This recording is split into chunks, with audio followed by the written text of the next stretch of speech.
Hello, hello. It's Tuesday. Librarian Lucille here with you for a book review. Now, many times I have quoted Brené Brown.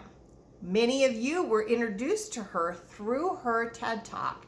That was not my first introduction. I found Brené when I was in a leadership role and position with brokerages and was doing recruiting and things, and I wanted to find ways to create a culture that would allow me to do recruiting a simpler way. So everyone within the brokerage was excelling and doing well and hitting their potential.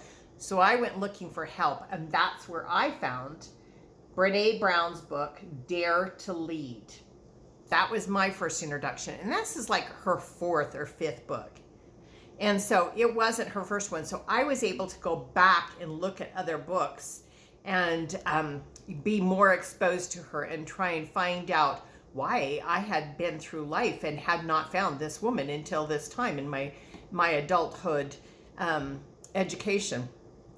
Here is, if you're thinking you're not a leader and you don't want to be a leader, here's her definition of being a leader. I define a leader as anyone who takes responsibility for finding the potential in people and processes, and who has the courage to develop that potential.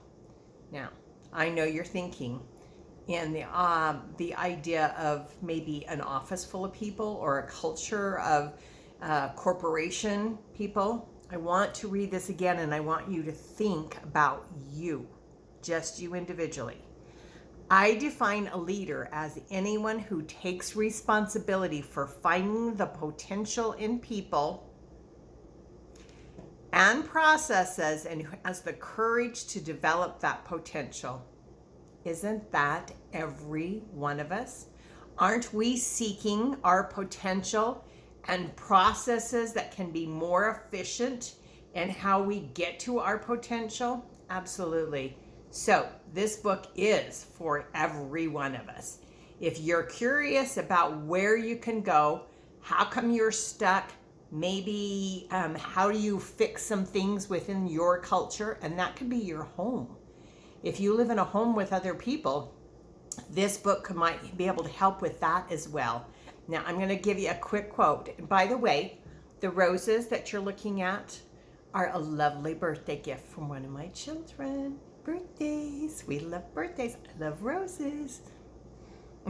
Just loving it. Here's a quote she has from Jennifer Louden, Louden. She calls numbing. Now, numbing is an addictive behavior. And I've talked a little bit about addictive behaviors. And she's got a quote here. When we're anxious, disconnected, vulnerable, and alone, and feeling helpless, booze, food, work, binge watching endless hours of TV feel like comfort. But in reality, they're only casting their long shadows over our lives.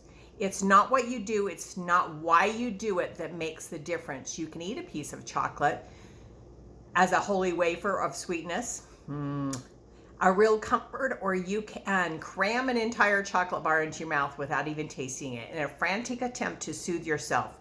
A shadow comfort.